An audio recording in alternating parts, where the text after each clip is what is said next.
So welcome everyone. I am Christy Kubauer. I'm the Executive Director of the Alberta Hospice Palliative Care Association. And I know some of you are aware of who we are. Some of you are our members. We're a registered charity and a member-driven organization. And we work to promote public and political awareness about end-of-life issues in Alberta. And we support best practices in hospice palliative care through the development and delivery of learning opportunities for our members, professionals, volunteers, and the public, like this webinar. And we are so pleased to offer tonight's webinar topic, 7 Tips to Feel Empowered and Resilient, which is presented by Yvonne Heath. If you had the opportunity to join in on one of our spring webinars and you're familiar with Yvonne, she has been a past presenter for AHPCA, CHPCA, and a host of other organizations in Canada. She was a nurse that worked in many different departments, and through that nursing career, she witnessed a lot about our reluctance to talk about grief, to prepare for grief, suffering that we endure, and our resilience. And so we are really excited and pleased that Yvonne could join us this evening with her wisdom. And I will turn it over to Yvonne. I don't know what to do, and I don't know what to say. This is so uncomfortable. Just raise your hand if you've ever said these things or felt this way when someone was grieving in a crisis, suffered a loss, or just having a really bad day.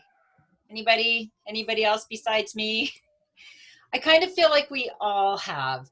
And sometimes I think when we are volunteers, or we work in the industry, we work in the death industry, we should always know what to do or say, shouldn't we? That's sometimes what I've heard. Well, you're the expert, you're the nurse, you should know what to say. And the thing is that I'm also still human, so I don't always know. One other question: who is feeling a little zoomed out? Who's been on Zoom a lot? Yeah, I know, I get it. I absolutely do. We are feeling a little zoomed out. And I am also very grateful. I think of when I was in high school, I went to high school and computers were just starting. And we all said, oh, we're too cool for computers. Like, that's only for the geeky kids. Like, we're very cool in the parking lot. Oh, well, okay, so we're now working for them. But anyways, I didn't grow up with tech, and this is all very new. And yet I think back to, imagine if this happened when I was in high school. I would imagine the isolation and the loneliness. So I get it. Yes, I am also sometimes zoomed out and I need to go hug a tree. And I'm also very grateful. Here I am in Muskoka and I get to connect with you. I mean, that's just extraordinary to me. It really is. So I'm very privileged. I feel very grateful to be here. So I'm just going to try to be techie for a minute. Let's see if I can pull it all off. I'm going to share my screen, and hopefully I don't have to yell to my husband to help me. Oh, I think I did it. Can everybody see that? Oh my gosh, I'm techie. I'm so proud of myself right now. So my name is Yvonne Heath. I was a nurse for 27 years.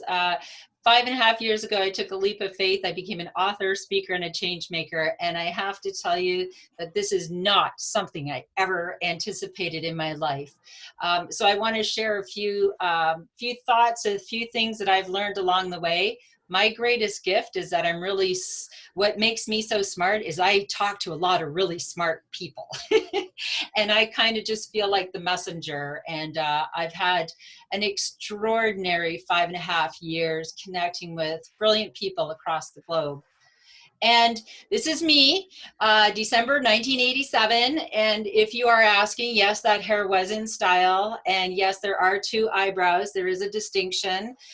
This is me graduating nursing school, just feeling like I was going to change the world, and I had all this wisdom and knowledge, and I had no idea how ill prepared I was for what I was going to face in my career. I did take all the courses and I managed to pass, yet there's something very different about being at the bedside of a dying person, or especially as I got older, as the decades and people were younger than me. I wasn't really as prepared. I really wasn't. And truthfully, when I look back, I don't believe that grief is something that you learn. Like people would say, didn't you learn about this in school? Said, yeah, 30 years ago. I don't think it's something you just get that degree. I believe we have to be ongoing learning and continuously continuously feeding our heart and soul. And so, as many of you, I'm sure, anybody know who Patch Adams is? Yes, many people saw the movie. Robin Williams, who lives in my heart forever, starred in this movie called Patch. Patch was a doctor who brought clowning and joy and humor to people throughout life, even on their worst day. And I know many of you see, this is the movie. This is VHS. If there's any young people here that wondering what this big box is, yes, this is a VHS. That's how we used to watch movies. When I watched that movie, it really reinforced in my career that no matter what people were going through, there was always room for joy and humor, even on someone's hardest day. So somebody once called me the Canadian Patch Adams, and that was like the best compliment I ever got, ever. And these are a few ways I, dressed up at work in the chemo clinic or emergent intensive care, wherever I was. And I was very compassionate, and I am very funny, and I did make people laugh, but I still suffered excessively in my own life because I really didn't have a solid foundation to navigate grief. I didn't have coping skills and strategies. So one of my big strategies, are you ready for how great this was? When it came to either children becoming ill or dying, or certain situations that I didn't think I could cope with, my strategy was avoid, avoid, avoid, suffer and repeat. Avoid, avoid, avoid, suffer and repeat. Isn't that so great? And it seems that other healthcare professionals may have been suffering as well, but we didn't really talk about it. We kind of did that polite conversation. Oh, that was a hard day. How are you? Oh, I'm fine. Thank you. Okay, well, if you need anything, let me know. The polite conversation we often have. So I suffered, and I couldn't do it anymore. And in 2010, my world kind of came crashing down. I had toddlers, little babies who were 2 or 3, and I was working in chemotherapy, and our older son was facing some grief in his life and went down a very dangerous road of drugs and addiction. And I thought, I just couldn't believe that this could happen to us, this wonderful, nice family. I realized it could happen to anyone. So I could no longer pretend that I was fine when I wasn't. And I also realized that a lot of people who were compassionate were avoiding me because they were uncomfortable with what I was going through. Has anybody ever been through that? Because oftentimes when people don't know what to do or say, they avoid, afraid to do or say the wrong thing. So oh, hello. How am I busy?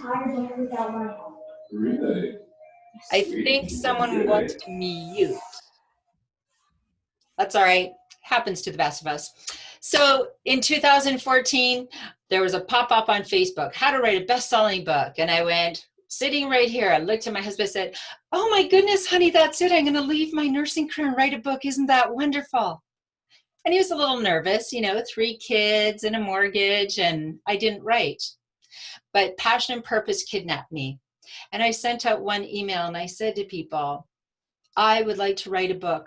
I don't want surveys and statistics. I want people's real life stories, being in the deep trenches of grief, getting through to the other side, and what helped them. Will anyone share? And you know what? Here we are 5.5 years later, and the stories haven't stopped coming. And it truly changed my life. And it continued on, and I became a radio host and TV host. This is all just, I kind of feel like I'm making it up because it's all a very big surprise. I even did a TED Talk for those who know what a TED Talk is, and that was a very big thing for me, and it's called Transforming Grief by Just Showing Up. And I've shared that with thousands of people, and what I realize is, as we continue to share conversations and learn from one another, we can really change the way we navigate through grief. And by the way, I have my TV show, Real Life Talks, and this is the real Patch Adams, who I interviewed on my show just recently, which was a very exciting moment for me, I have to say. Patch is dressed like a clown every day for the last 35 years. So, you know, when we think of grief, a lot of people think that that is just something that we deal with at end of life, right? When someone is dying and people are very sad. And the truth is that grief is our mental, physical, and emotional reaction to loss, transitions, and change experienced throughout our lives, right? But sometimes it's just disappointment and moving, and you're happy that you're moving, but you're sad saying goodbye to your friends. You're happy you're having a baby, but you grieve sleep. You know, even in good transitions, there's grief. And we experience it in divorce, diagnosis, job loss, children leaving home, children being home all the time. Oh my goodness, I don't know what to do. And certainly in a pandemic, what we are experiencing right now is global grief, literally affecting every single person in the world. And for some, there's disappointment, and others, it's devastation. And here we are, we had this first conversation months ago, and who knew we would still be having these conversations, and now it's more challenging than it was then. There's, you know, we are exhausted by this. I did my radio show and I said, we are done with the pandemic, but the pandemic is not done with us. And that is a hard truth, isn't it? And you know, the thing with grief is any of these things, all of them could be happening at the same time.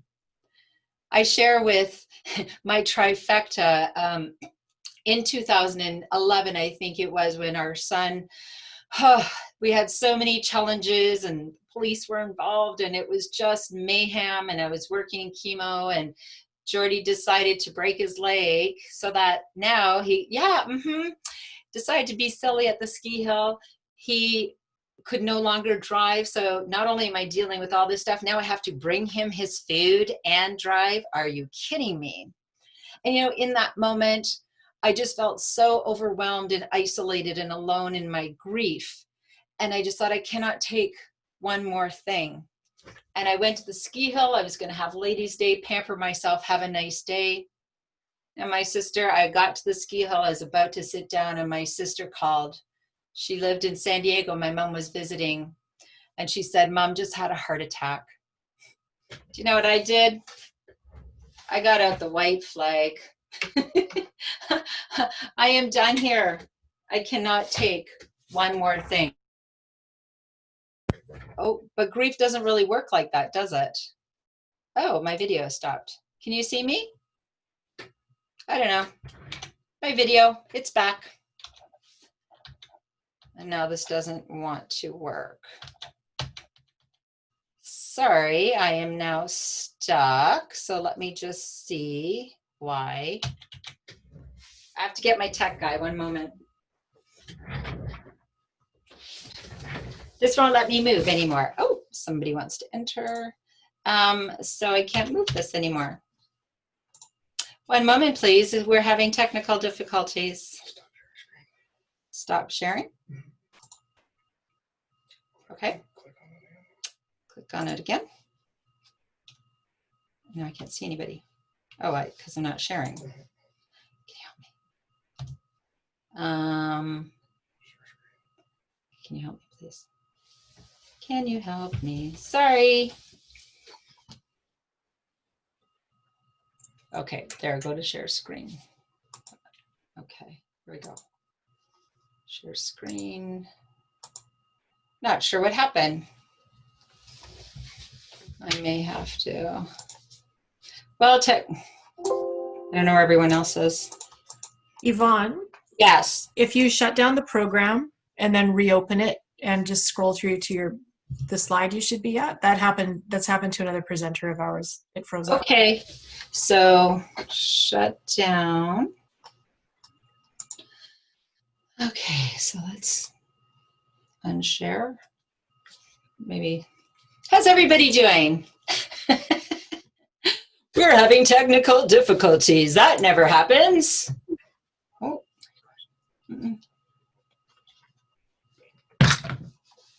All right, well, so I will do this one more time. And I know I do. Okay. Documents, PowerPoint. So sorry, now you're seeing all my stuff here.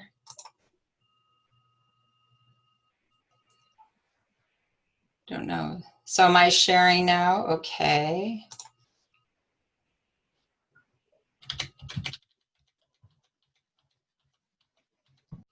I'll have to talk much quicker. There we go. Okay, sorry, we're back.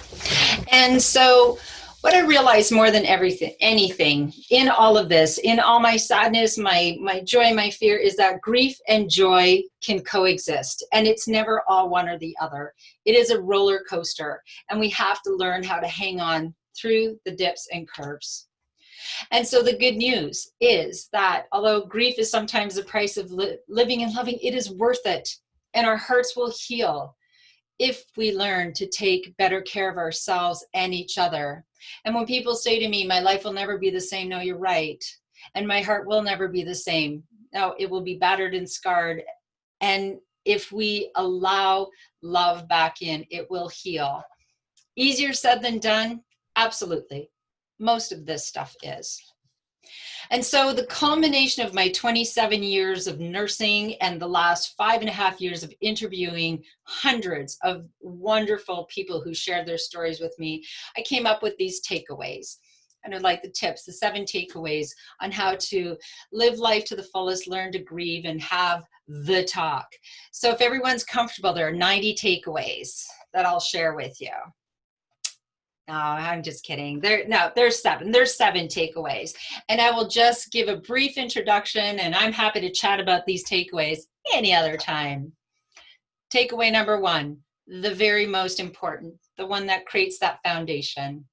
The best time to talk about, plan, and prepare for grief, death, and dying is when we are young and healthy. And a few of us have missed that. Yes, we've missed that boat. Okay, well, the next best time is now. Now, and I know I am preaching to the choir because you all know this, and the elephant is always in the room, isn't it? There's so many people that are so reluctant to have these conversations, and this is the culture that we, all of us, are creating cultural change, social change, because what we create by avoiding these conversations is excessive suffering, because the truth is that we don't all die of old age, and we don't always get a warning. And so I know, again, you are all wonderful, involved with hospice and palliative care, and I still have to ask, I'm sure everybody here is well prepared, has their advanced care plan and all of these things. And you know, when you look around, has everybody in your circle, do they also have their end of life planning and have these normalize these conversations? That's the other thing that we have done in our family. So when I was writing my book, our twins were 9. I said they were kind of our experiment. I don't tell them that, but we did not shelter them from our conversations about grief, death, and dying. We did not shield them and try to protect them. They were a part of this whole journey. And now they're able to have conversations and ask questions. So we just need to be the ones to have that ripple out and have those conversations ongoing. And I know you know this, and I know this as well, right? Isn't this one of the most true things? That end of life decisions should not be made at end of life. We all know families who have been fractured beyond repair because everyone has different ideas of what should happen at end of life. Once again, creating excessive suffering. We need to have these conversations throughout life. Now, takeaway number 2 is also a very important one, because, you know, as professionals and as volunteers, we often feel like we need to be there for everyone else, and we're so darn wonderful. But the truth is, Yes, communities need their professionals. Professionals also need their communities. You know, we are all human. We need to allow our humanness, and we need to know who is in our village that can support us in our time of need. And there's a very big difference about who would support us and who can, or who actually will. Because I think of my sister who would support me. She lives in San Diego. We can't even see each other right now if we wanted to, right? So I have made it I am very purposeful about creating my village. I know my neighbors. I know the neighbors that I can be there for, that will be there for me. Neighbors, coworkers, friends, all of it. And the other thing that I have done, because I want to live my life to the fullest, I kind of am paying more attention to the toxic people in my life and in my circle. And you know, I kind of keep them sort of on the outer perimeter. And if I need to visit, because some of them were related to, right? I won't, you know, some of them, they're his relatives.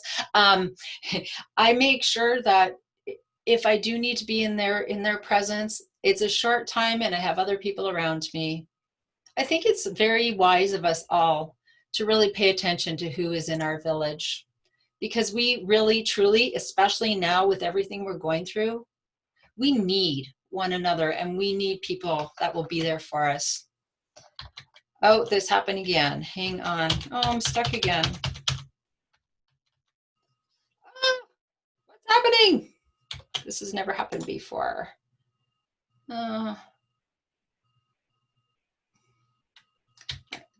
There we go. I did something magic. So here's a very important slide that when I did my TED Talk, I have a friend at Pallium Canada who, you know, Pallium is the national organization who wants to ensure that every Canadian has access to great palliative care. And when I said to her I was creating my takeaways and talking about how we need our village, in our dying process or whatever we're going through, divorce, diagnosis, job loss, whatever, mental health issue, pandemic, you name it.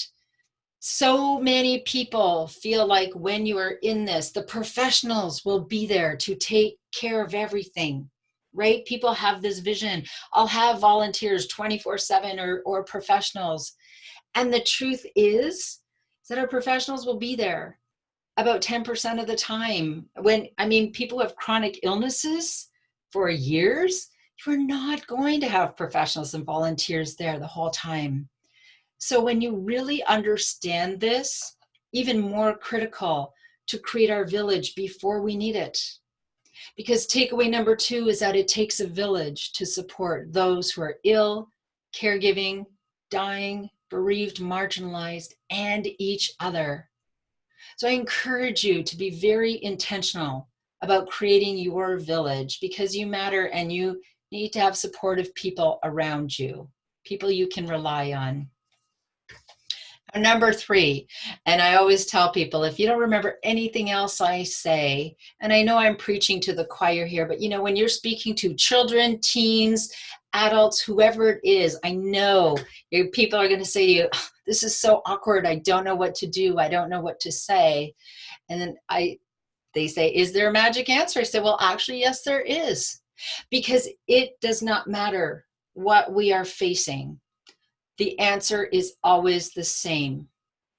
When you don't know what to do, you don't know what to say, it's awkward, it's uncomfortable, and you can't fix it, the magic answer is just show up. Just show up.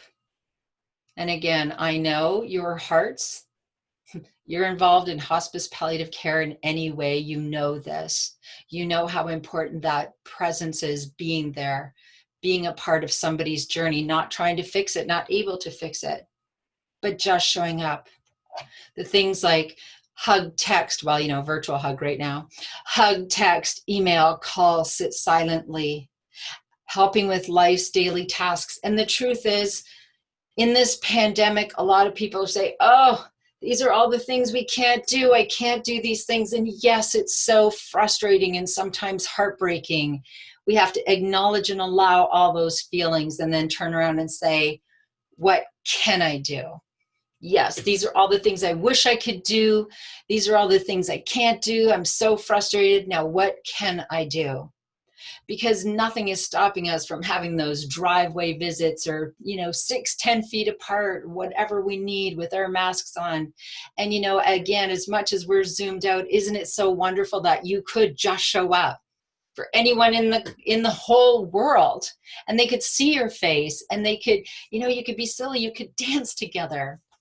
I had one friend whose son died of an opioid overdose, and she said she was devastated that she couldn't get in her car and be with her friend. And so she stood back and she allowed her feelings, and then she said, what can I do? And so every single day for the last 2 weeks, and she said, I will keep doing it as long as my friend wants to. They have been getting together and FaceTime and doing yoga and meditation together. They have been cooking meals, sitting, having a coffee, just being together every single day, just connecting. So, there's just so much we can do to just show up right now and be so intentional. And the Gen Well Project is a wonderful human connection movement. And they talk about, especially now in this, reaching out to just one more, just one more person who could be very isolated right now, who's someone who we would see at gatherings, but maybe we haven't seen for a while. Just one more.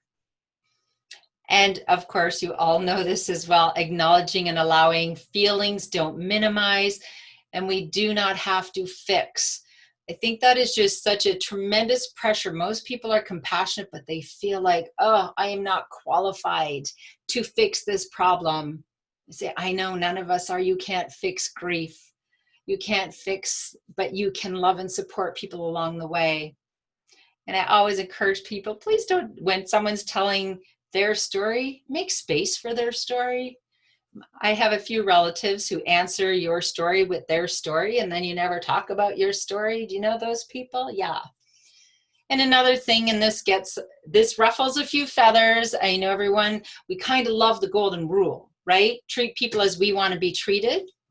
Well, I learned my lesson the hard way with that. When I went to go hug someone who was grieving, I was going to give her a very big bear hug, because when I'm grieving, I just want someone to squeeze me. And she said, please don't hug me. I don't like to be touched.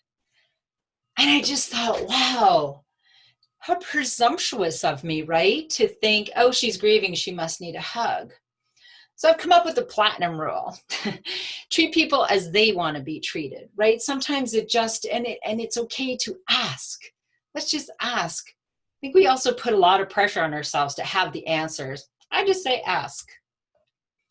And it's funny when I think of before, when we talked about the stages of grief. Remember, we talked about the 5 stages of grief, Elizabeth Kubler-Ross, which, by the way, in January, I'm going to have her son, Ken, on my show. Elizabeth Kubler-Ross's son. What? Isn't that? She's the pioneer of study of grief, death, and dying. And so many of us thought that grief came in, these nice stages. And I had a friend whose son died, and he called me and said, I've been through all the stages, shock, anger, depression, and, and then I got to acceptance. Am I going to be done soon? Don't we wish grief worked like that? That we were just, you kind of went through the stages and you were done? Because I don't know about you, but when I'm grieving, I'm kind of a hot mess.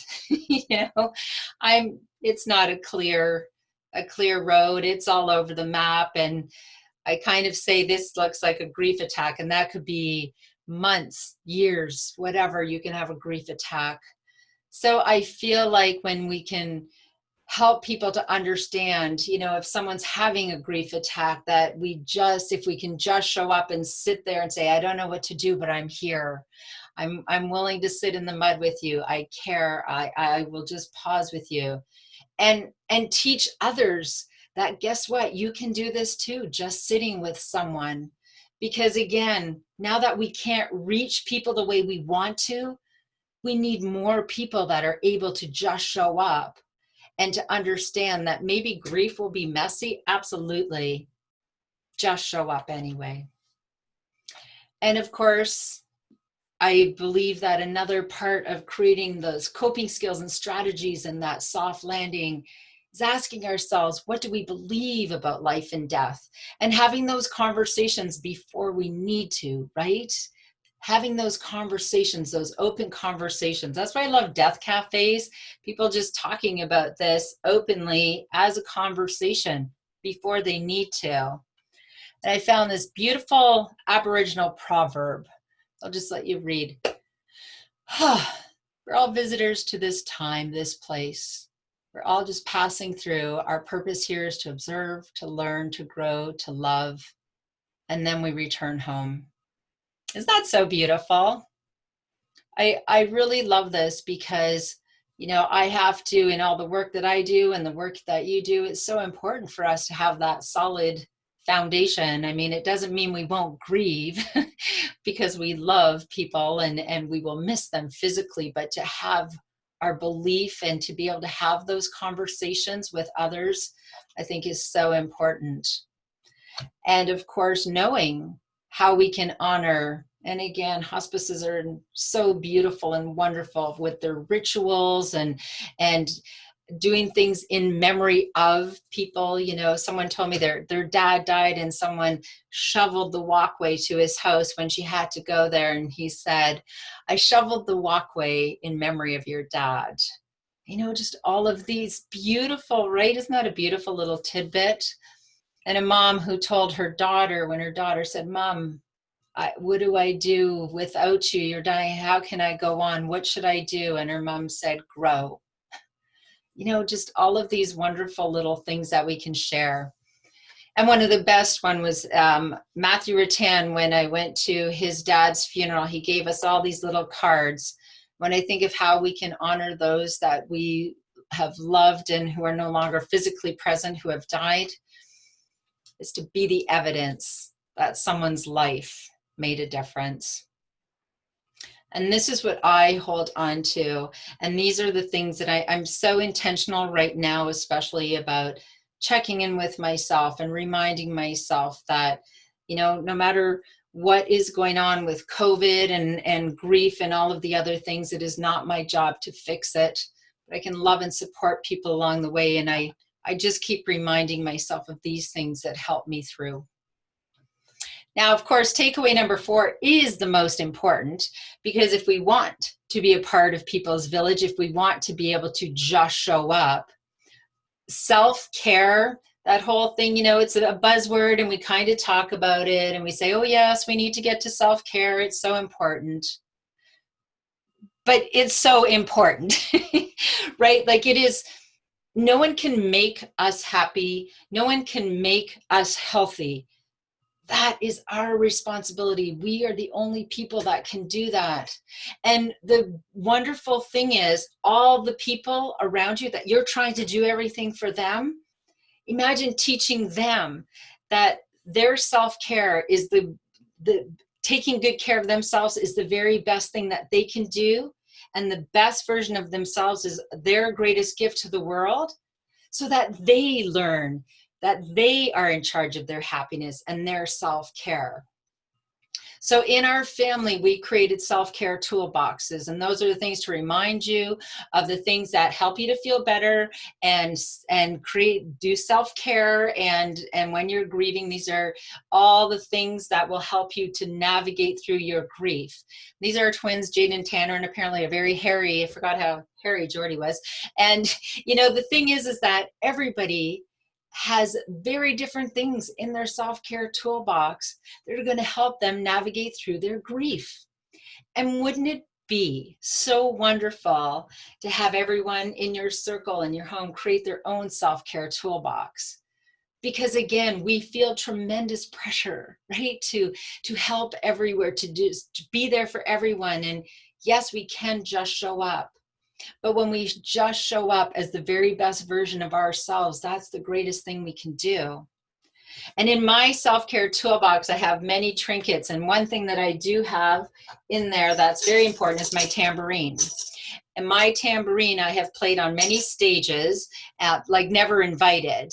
But when, you know, there was a band playing, I would see their tambourine and I would go and play it. And there's so many fond memories. And it also reminds me that I am in charge of making my own music. I am in charge of my own happiness. This is up to me. And, you know, I went to that band once and they said, oh, sorry, Yvonne, we didn't bring our tambourine. I went, that's okay. I brought my own. I had one in my purse. So that self-care thing has to stop being a buzzword that, you know, oh, mom's so great, dad's so great, he takes care of everybody else and puts himself last. And my question when people now say that, that person is fired, and I say, what can you do to change that?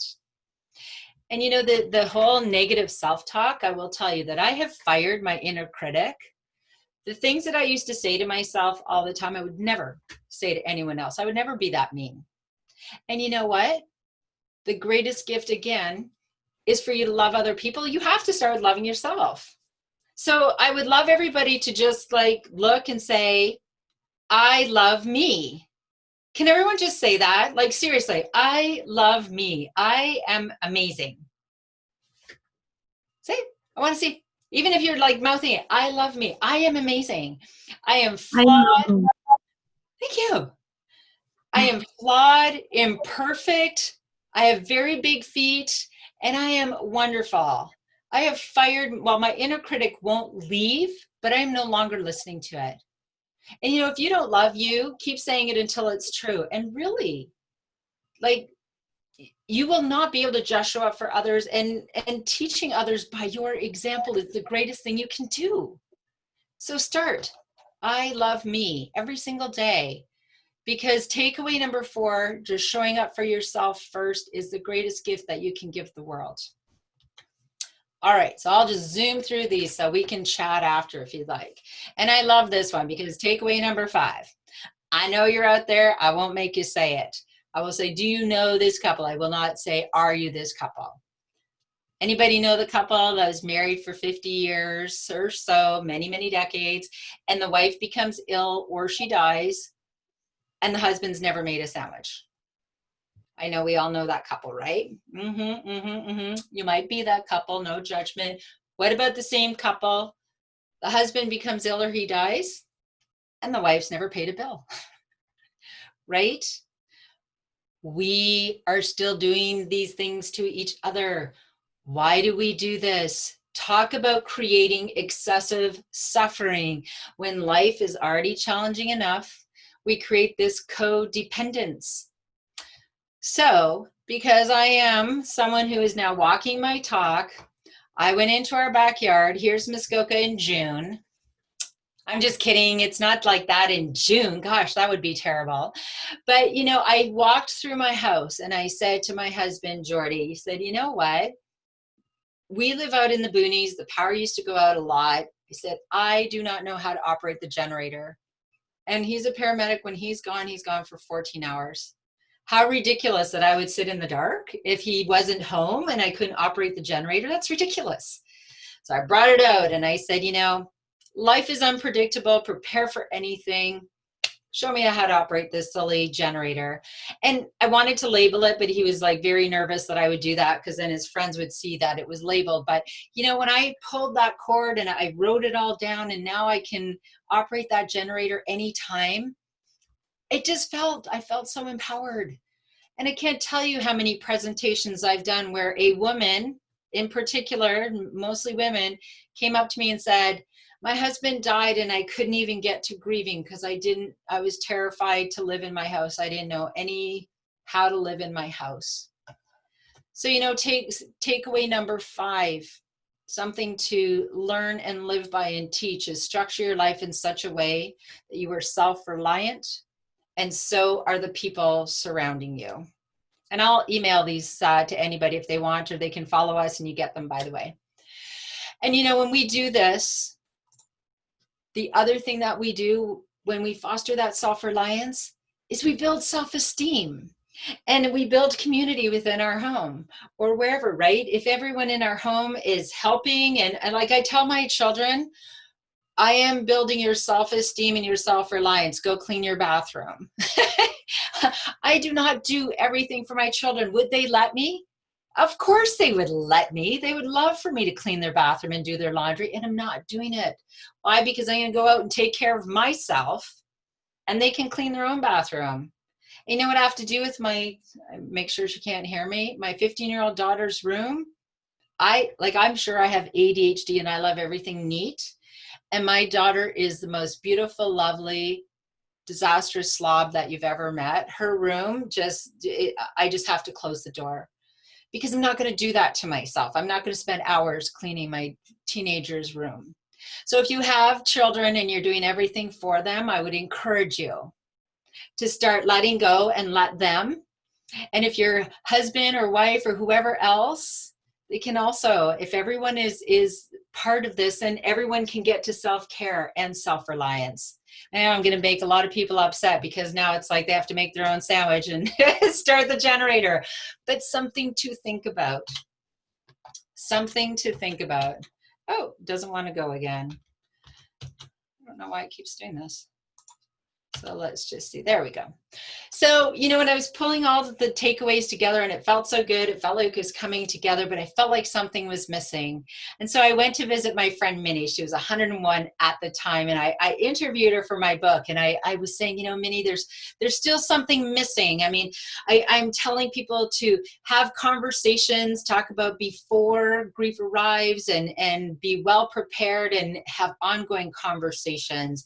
And we have to create our village. We have to just show up for each other, just show up for ourselves first, and create self-reliance. But there's something missing.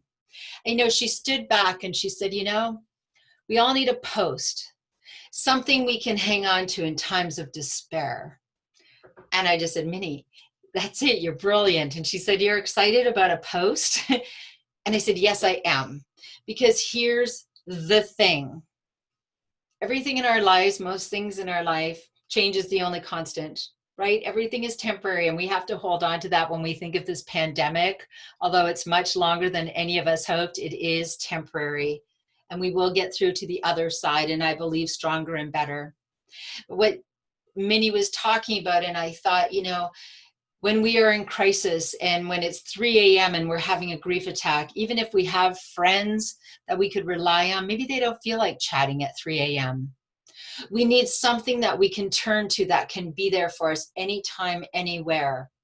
So for some people, it's their religion, spirituality, art, yoga, meditation, nature, something that you can turn to anywhere, anytime. For me, it is nature, because when I go out in nature, when I feel absolutely brokenhearted, and I have felt brokenhearted in my life, and I just sit out there, I'm like Mother Nature, listening to the birds and hugging the trees. I will hug a tree. And I just look around at how everything's changing. And I remember that as much as I am hurting right now, that this is only temporary. Just like nature, this will change too. So I encourage everyone to find their post and hold on to it. Find your post, whatever it may be for you. So those are 6 of my 7 takeaways. And the last one I love to talk about. Here's my family. There's Tyler and the twins, Jaden and Tanner, and my husband, Jordy. And I will tell you, we have been on that roller coaster of grief and joy and sorrow and everything we've been through. I'm very intentional about checking in and bringing in heart and humor, because we've had some hard times and some wonderful times. And what I'm talking about is they're such a great part of my legacy, and what I want them to feel that is an important part of my legacy is laughter, love, gratitude, being the change, and family. I've been at the bedside of many dying people, and you may have as well, or I'm sure you have as well, and heard the conversations of people at end of life. Oh my gosh, what about my legacy? And, I've said, like, Joe, I always say Joe in case there's a Joe out there. I said, Joe, you're 95. You've been crabby for 93 years. That's kind of your legacy, right? Because I don't believe for 1 minute that your legacy is something that you create at the end of your life. It is something you create in every single act of kindness. Are you fostering the positive or the negative? And what are you becoming? And are you passionate? Are you purposeful? Are you kind? Are you loving? That is a beautiful legacy to leave. And so I always encourage people to ask each and every day, especially when we are in crisis, like we are in global grief, we are in global crisis. How do you want to be remembered in what you chose to be at this time? What will your legacy be? When I think of having a legacy, we don't all have to leave a 27-year nursing career, because honestly, a legacy of kindness and that ripple of kindness and respect and being a light in the world is beautiful. I tell people, if gardening is something you are passionate and purposeful, then go out and garden and grow beautiful flowers, whatever it is that fuels your heart. And for me, sharing this message through my book and my TED Talk, and now creating my program, Get Ready for Grief, so that we can be connected forever, is what fuels my heart. People say, why would you choose to talk about grief, death, and dying? I said, it chose me. I don't know. Just like you, I know that you are here because it calls to your heart. And that's what I always say to people. Whatever is calling your heart, that is your passion and purpose. And our vision with Love Your Life to Death, our great vision is that everyone lives, grieves, and dies well. And we're teaching that through our I Just Showed Up movement, teaching people how to prepare for and navigate grief and life's challenges so they are more empowered, resilient, and happy. And I know that this is possible. And I have to say, I know you have 30 years coming up. Is that right, Christy? When is 30 years? In December. December's the 30th anniversary. 30th anniversary of Alberta Hospice Palliative Care Association. And I thank you from the bottom of my heart, because creating social change and cultural change so that we can live, grieve, and die well, hospice and palliative care are such a tremendous part of that. And the more we have these conversations and share this information, the better, because together we can create social change. And so I thank you for just showing up tonight. Even if you're Zoomed out, I hope it wasn't too, I like to be a little silly. But I will tell you that my call to action is always, please feel free to connect with us anytime, loveyourlifetodeath.com. But if you want to be empowered, resilient, and happy, if you want to be able to just show up for yourself and others, my call to action, plan your life, plan your death, and then just love your life to death. And always bring your own tambourine to the party. Thank you. And I will stop my share. Yay. Thank you. I did. Got through the tech. Woohoo. Whew. Okay, I wanted to end a little early, and I'm happy to chat. Or Christy, let me know. What would you like? Oh, I would say if anyone has a question about anything in the presentation, any of the takeaways, anything you want further explanation, this is a great opportunity to ask Yvonne. Question, comment, story, anything you'd like to share. Happy to hear. That was that good, eh?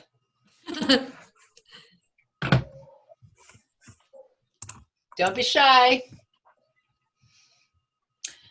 And by the way, so if you do go to my website, and I'm happy to email the takeaways to anyone, if you do go to my website and you follow me, you can get the takeaways with a brief description and then the 10 tips again, and you can unfollow me anytime. I won't be mad. Does anybody have a story of somebody just showing up for them that made a difference? Let me see the chat. Well, okay, can you hear me? Yes. Hi, Tracy. Yeah, I'm Tracy. No, I just want to I do appreciate it's just a really good reminder, especially for me, to start taking care of me, and it's okay to say I love me, because you know how we're taught as children. I'm in the old category, so old school. But, and loving me doesn't mean that it's all about me. Yeah. So that's how I feel, I thank you, it was a reminder to say, I love me so I can love.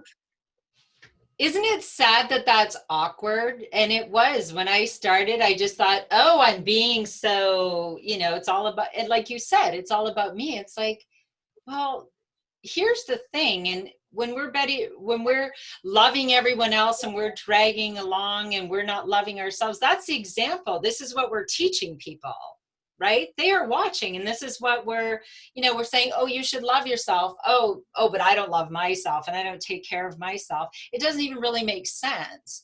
So, right? And yeah, I love me. My kids, so I just went gray too, my COVID gray, and I'm like, I am loving on this. And my son's like, so like this face. So Mom, your hair's really gray. I was like, wow, yeah. Why don't you try to hold back your feelings with your face? And I said, yes, it is. And I love it. Thank you very much. I look fabulous. Thank you. That's right. Like this. Oh, God. It's like, how do you really feel? Yes. Yes, we have to get good at that I love me thing. Absolutely. Anybody else? I'll take a drink of water.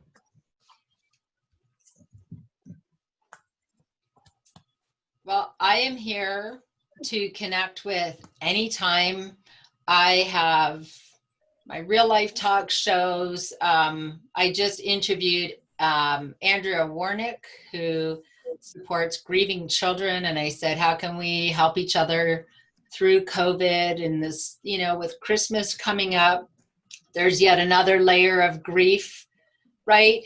We as a society, and we could talk about this for another hour, we put a lot of pressure on ourselves over Christmas. I know a lot of people really do, and it's going to look very differently this year. And I think it's like, yes, and what can we do? And it's also a little bit of a reminder of what Christmas is, supposed to actually mean. It doesn't have to be big parties and big gatherings and lots of presents. And it's really about connecting and loving one another, and we can still connect. I've had people who were grieving tremendously, and they said, you have no idea how much your weekly text meant to me. Weekly, right? Thinking of you, heart emoji. Thank you so much for doing this, Yvonne. I have to go to another Zoom meeting. I'm sorry. Try not to get zoomed out. Thank you so much. Thanks, Jane. Take good care. Bye. Thanks, you too. Thank you. But yeah, we do, right? We put so much pressure on how things should be, and these whole big, I remember a friend saying, oh, by the time your child goes to a birthday party and you buy a gift, you've spent $50 with all the fancy wrapping paper and everything. Like, $50? Oh my gosh, I've never spent $50 on a kid's. No, not at all. Like, I don't, hi, how are you? Sorry, I scared children. Anyways, but I think it's an opportunity, right, to step back and just kind of say, where can we change things, especially like people who aren't working the same, or financially there's a little bit of stress, and there's still that feeling that we have to buy all kinds of gifts. I'm sorry, no, I don't buy. I told my cousin has triplets plus one. I'm sorry, I'm not. Then they have everything. I said to them, there was a birthday party and we arrived, and I said to my cousin, we're going to come visit you. That's going to be our present. I'm letting you know I'm not. And I felt uncomfortable at first, and then I got over it. And the little girl's like, Did you get me a present? Oh yeah, that's right. Your presence is my present. That's right. And I said, yes, isn't it the best present there is? And they got over it. And you know what?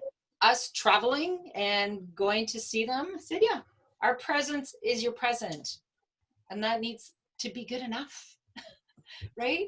It's like people are financially struggling and they're still feeling obligated. Mhm. It's all made up, right? Like we've made all of this up. It's just like the turkey dinner that mom, you know, like when the mom spends 17 hours in the kitchen and nobody else is doing anything. I'm sorry, we fired June Cleaver. No, hard no on that. I have never done that in my life. 2 words, potluck. I am sorry. You know, so I think this is really an opportunity to see what is working well for me and what isn't, what is working well in our family and what isn't. Maybe we start a few new traditions. Potluck. Right? So yeah, so if you need any reminders anytime about the self-reliance, or just email me, call me. I will talk to you about it. I like being 55. You know, I'm over all of that. Like you also, right? I feel like with every decade, I feel like we give ourselves more permission. And you younger ones, if you can learn this before you're in your 50s, good on you. Right? Absolutely, Janet. Janet's saying, yeah. Yes. So thanks again. Thank you, Christy, for inviting me. It was delightful to be here. Well, thank you so much. We really appreciate it. I know I was writing down your takeaways. I think it's just such important things for us to know. And especially right now with the circumstances that we're all experiencing, we can apply them right away to our own lives and share that advice with others too, because I know it'll be meaningful to our family and friends as well. Wonderful. Well, and we all need reminders, right? We're all human. And like I said, anyone can email me or like get the takeaways and the tips again, because we need reminders to be very intentional about checking in mentally, physically, emotionally, and saying, how am I doing? You know, when I'm doing well, I'm going to shine my light and I'm going to be out here. Sometimes I'm not. And when I'm not, everybody knows. I am having a pity party today. I'm tired of all this. I'm having a little pity party. Mm-hmm. I will be over it, but that also helps us to move from it, right? Acknowledging and allowing those feelings. Yeah, I'm having this pity party, then I'm going to carry on. You know, we don't need to pretend we're fine when we're not, Mm-hmm. right? And I know, especially when we are givers and you're here, so that means anyone who's involved in hospice palliative care, give, and that's wonderful. Receive as well. Do both, right? So That's great. namaste, my friends. Like I said, please connect anytime. You're in my heart. I know Alberta is struggling right now. Ontario, we've got shutdowns everywhere. It's challenging. We will get through this together, and we need to. I will be a part of your village anytime. That's great. Thank you so much, Yvonne. We really appreciate it. And thank you to everyone for joining this evening. Thank you so much. Great. Thank you so much. Have a good evening. Thank you. Okay. Bye, Christy. Bye.